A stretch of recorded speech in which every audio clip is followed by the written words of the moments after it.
wonderful thing about Westminster is that we have nationally and internationally important venues like Lord's. But sometimes the people who live in the communities around those centres don't have a sense of ownership of them. They don't actually get an opportunity to come in.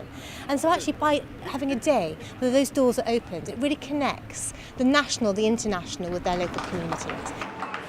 Silver Sunday was started 2 years ago in response to a huge amount of loneliness suffered by a third of older people. Well, lots of people, I'm sure you have mentioned to you, that although they live in Westminster, they've never been here. It's the first time for a lot of people. And I think it's terribly important, as a community event.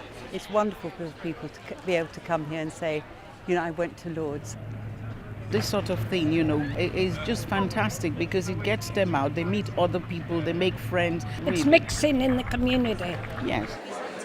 We live down the road, and many times have I had this dream of wanting to see the insides of Lord's.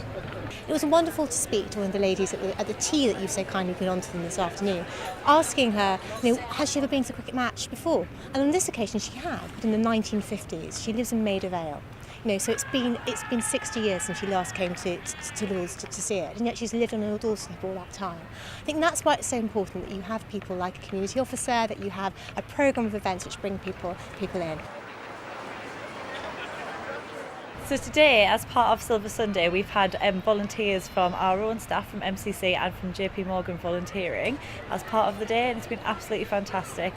Their roles on the day were to make people feel very welcome to Lord's, to ensure they had a good day, to make sure they knew everything that they could access across the day, from the tours to the afternoon tea to sitting and watching a bit of the cricket match. And these are staff that have given up their own time to come on a Sunday because they feel that they can make a difference for the community by doing so. And it's been absolutely fantastic, and something that I hope in the future, as part of a volunteering scheme, we can bring to MCC and work in partnership with JP Morgan again to provide some extra opportunities.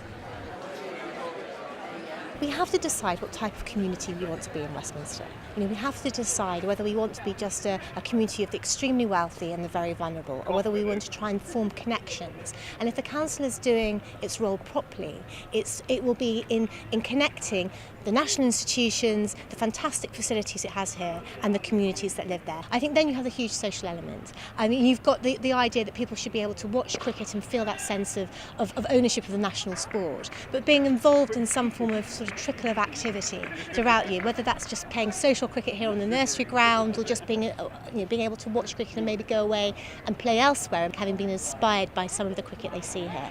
So I think it's a lifelong relationship, but it's going to be a lifetime in achieving it, because obviously you have a really exciting plan for what you want to hope to do here, and if the community cares about you as much as they do already, if we can build on that, it really will help deliver that for the ground and for the club, as well as positive results for the local community.